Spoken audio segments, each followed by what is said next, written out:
Johnny Mac with your daily comedy news. According to the Apple podcast charts, the #1 stand-up comedy podcast in Zimbabwe. Hello, Zimbabwe. Stephen Colbert said Coke is suspending all their operations in Russia, but Pepsi announced they'd continue to sell potato chips and daily essentials such as milk, cheese, and baby formula, to which Russian baby said, "Are you sure you don't have Coke?" Jimmy Fallon. One of the major companies boycotting Russia is Starbucks. They just closed all 130 of their stores over there, and that was on just one street. Fallon said there's Dunkin' Donuts, but Putin was like, "Yet, that's what America runs on." And in a variation of the same joke over and over, but it never gets tired, Fallon, facing public pressure, Papa John's announced that it's halting all Russian business operations. Russians were like, finally, some good news. I know some of you are tired of me talking about Pete Davidson, but my man is in the news every day. He's getting a sitcom. He will play Pete Davidson in a sitcom about Pete Davidson. He's teaming up with Lorne Michaels for a comedy series called Bupkis. In Bupkis, Pete Davidson plays a fictionalized version of Pete Davidson. The show is described as a raw, unflinching, fictionalized version of Pete Davidson's real life. It will include a mixture of grounded storytelling with absurd elements depicting an unfiltered view through Pete's eyes. Some people comparing it to Curb Your Enthusiasm. Is this going on NBC or Peacock? Because I saw one version of it said it would be R-rated, which would make me think it would go to Peacock. And while we're talking about Pete, Kanye West will not leave the guy alone. Kanye has put out a second music video for the song Easy. This time, as Kanye raps the line, "God save me from that crash, just so I can beat Pete Davidson's ass." Not even a good rhyme. A bloodied monkey beats a blurred out Pete Davidson. Blurred out Pete Davidson is wearing a hoodie that says Skete, which is Kanye's nickname for the comic. All right, fasten your seatbelts. I'm about to take you on quite the ride. The overarching topic here is the current PR campaign going on about Amy Schumer. A lot of this stems from the Hollywood Reporter article that I quoted from on yesterday's podcast. Go back and listen to that if you missed it. Again, we're going to go on a ride here. Stay with me. First up, as I said yesterday, major kudos to Amy Schumer's PR people, her new Hollywood agency. We are clearly getting the message out there about how awesome Amy Schumer is as we get ready to have her host the Oscars for some reason. The publicists got people like Chris Rock and Jerry Seinfeld to talk about her. Let's start with Chris Rock. Chris Rock discussed the Oscars and said as he sees it, the Oscars had two options in selecting an MC. They could hire a tram or a roller coaster. And by picking Schumer and the rest, they picked a roller coaster. What you talking about, Johnny Mac? Exactly. Chris Rock clarified, you get a little scared on roller coasters. They make you throw up sometimes, but when it's all over, you're like, man, I can't wait to do that again. It's the ride on which we advertise the whole amusement park. They don't say, come to Six Flags, we got bumper cars. They say, get on effing Rolling Thunder. So yeah, there are lovely trams out there that can host the show. Really lovely trams. But Amy Schumer is an effing roller coaster. Okay, Chris Rock. Way back when Rock hit the Comedy Cellar to check out Amy's set, then went home and watched everything else she had done up until that point, Chris said, I kept being like, S-word, she's really good. She hits hard, so he agreed to direct her special. He spent several months on the road with Amy in 2015 for that special, and he says the two talk all this time. Chris Rock said, in this new landscape, I'll call Amy just to walk me through stuff like, all right, what the F should I be doing right now? What the F can't I say? Amy's publicist also got Jerry Seinfeld from the Hollywood Reporter. Jerry Seinfeld has become a close friend too, though he credits his wife Jessica, whom he calls the socially functioning member of the Seinfeld team, for initiating the relationship with Schumer. The two comics regularly workshop material and vacation together with their spouses. Before Jerry Seinfeld met Amy Schumer, he'd already heard the hype. Jerry said other comedians just kept telling him about this woman who really seemed to have figured herself out, and that's what comedians have to do. We have to figure ourselves out. It's, okay, who am I? What do I talk about? What do I talk about? And when someone succeeds at that, where it's rare, people talk about it because it's exciting. Now, I remember when the buzz was on Amy Schumer, I was working at a place, and my number two at the place said we should get on Amy Schumer, and we had talked to Amy about hosting a radio show at the place, and I ran it up the flagpole, but certain people didn't know who Amy Schumer was, and they passed on it. Missed opportunity there, certain people. So I'm not trying to give the impression here that I'm anti-Amy Schumer, who is hosting the Oscars for some reason, but I'm fascinated by this PR campaign. Yahoo picked up on the Hollywood Reporter article.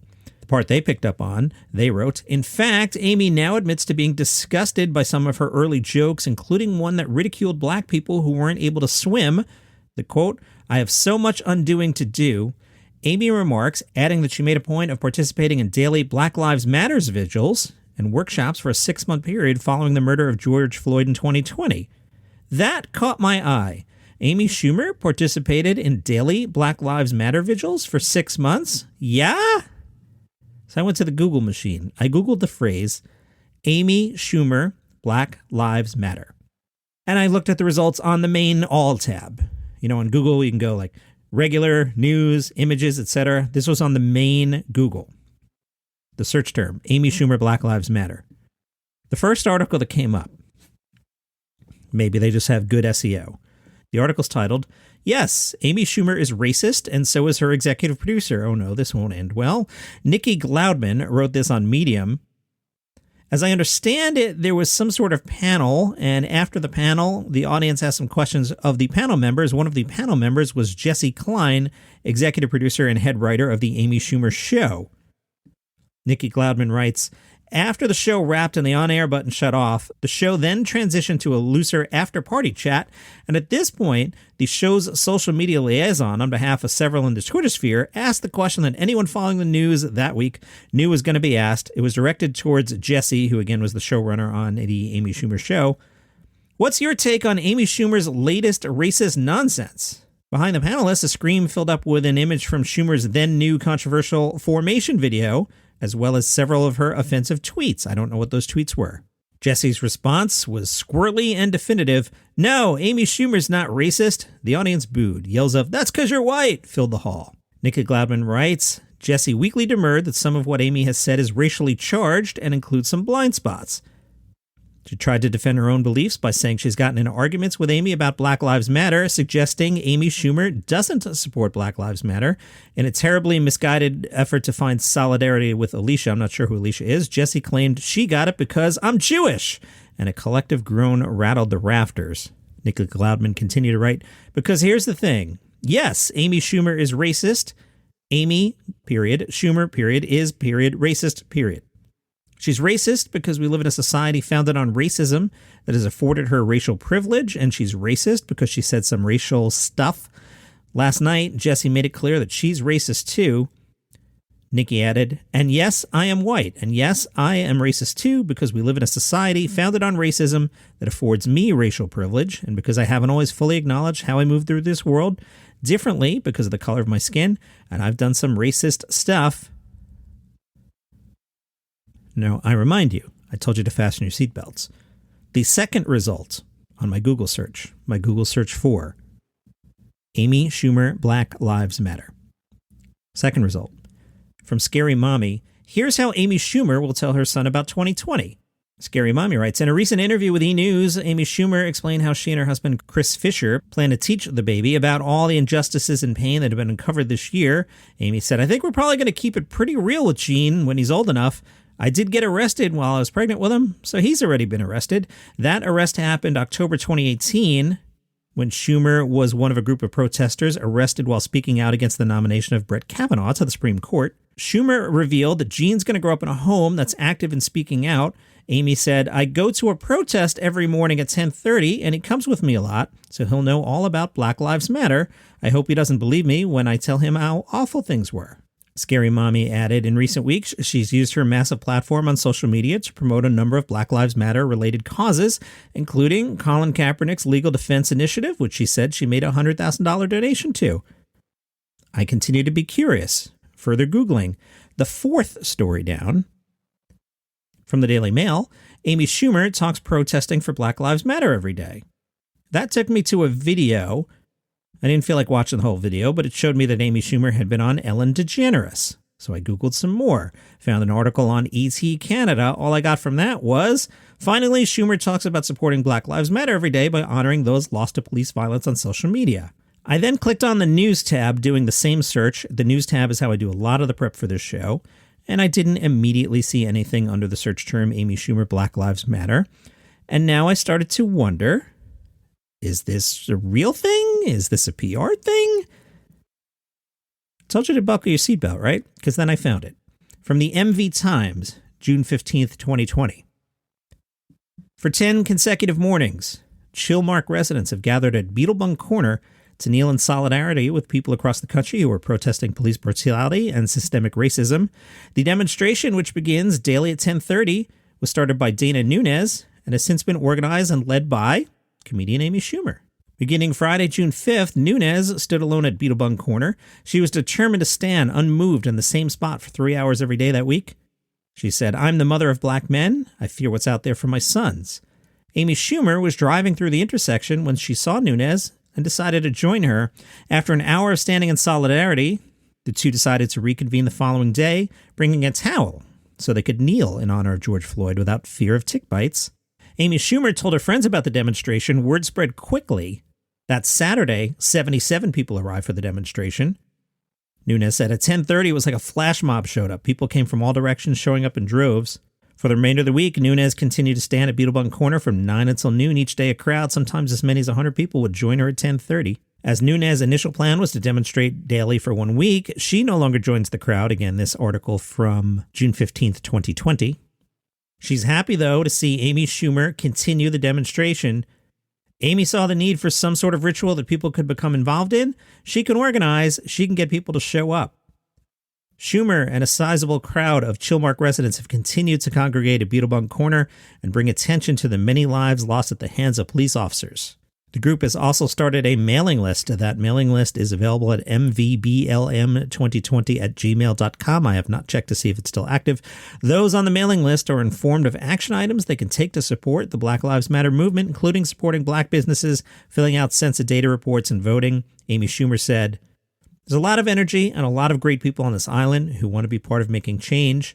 To you, Amy Schumer, I say, good job." I tell you, I was recording this yesterday. The download numbers for this podcast were off to the races. I'm like, is it Kevin Hart fans mad at me because I said he shouldn't follow Chris Rock? Are the Amy Schumer people mad at me? Is it that ageism guy from last weekend? Are the Roganistas mad? Or maybe it's just Pete Davidson fans? Regardless, welcome to the podcast. Thank you for listening. Today's Daily Comedy News is brought to you by the podcast The Best Song Ever. Each week, music journalist Scott Frampton takes a short deep dive into a song and what makes it special. This week's song, David Bowie's Heroes. Great song. So check out what Scott Frampton has to say about David Bowie's Heroes. The podcast is called The Best Song Ever This Week, available wherever you get your shows. If you enjoy what I do here, you can go to buymeacoffee.com/dailycomedynews. Kenny, I didn't forget you, but I started working on our plan. So today, as usual, I went to the National Donut Chain, got my usual caramel. You guys know what that is. And I was thirsty when I was out running errands kind of midday. So I went back to the National Donut Chain, and this is it here. I got their version of a salted caramel cold brew.